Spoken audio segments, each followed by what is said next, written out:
മനുഷ്യന് വിശന്നിട്ട് വയ്യ. ഇനി രാവിലത്തെ ഭക്ഷണം ഉച്ചക്കാണോ തരുന്നത്? നിനക്ക് വിശന്നായിരുന്നല്ലയോ? ഇപ്പൊ തരാം. ഞാൻ എല്ലാം ചെയ്തു വെച്ചിരിക്കുവല്ലയോ. വാ.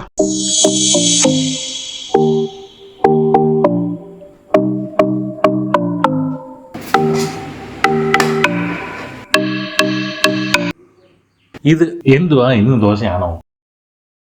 ദോശ മാത്രമല്ലല്ലോ, ദോശയും കടലേ, ദോശയും ചമ്മന്തി, ദോശയും സാമ്പാറും, മസാല ദോശ.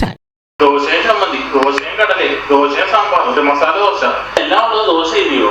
പിന്നെ എന്താ എന്റെ മോന് വേണ്ടേ? അന്നാ എനിക്ക് ഇടിയപ്പം ഉണ്ടാക്കി. ഇന്ന് നിനക്കിത് വേണമെങ്കിൽ കഴിച്ചിട്ട് പോകും. ഇത് ഹോട്ടലൊന്നും അല്ല. നാളെ നമുക്ക് ഇടിയപ്പമൊക്കെ ഉണ്ടാക്കി കഴിക്കാം. അല്ലല്ലേ, എനിക്കിപ്പോ ഇവിടെ എന്തോ വില. ഞാൻ പറയുന്നത് ഇതാ മതി. എനിക്കിപ്പോ ഉണ്ടാക്കി തരുമോ? അന്നാ ഞാൻ പോവാ മോളി ആന്റിയുടെ വീട്ടിലോട്ട്. അവിടെ എല്ലാം ഉണ്ട്. നീ പോയിട്ട് വാ.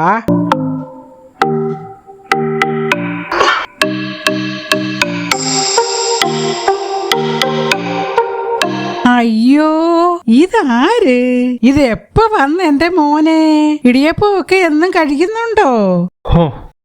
ഓ ഒന്നും പറയണ്ട. പട പേടിച്ച് പന്തളത്ത് ചെന്നപ്പോ അവിടെ പന്തം കൊടുത്തി പട. അവിടെ ഇന്നും എന്നും ദോശയാ. ഞാൻ ഇടിയപ്പം ഒന്ന് സജസ്റ്റ് ചെയ്തേ ഉള്ളൂ.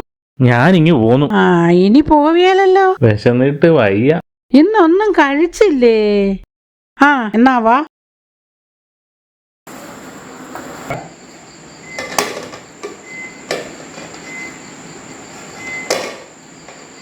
ഇത് ദോശയാണോ? അതെ, ദോശ.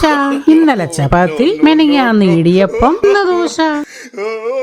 നമ്മുടേതിനേക്കാൾ നല്ലത് മറ്റുള്ളവരുടേതാണെന്നും പറഞ്ഞു പോന്നവർക്ക് ഇങ്ങനെ ഇരിക്കും.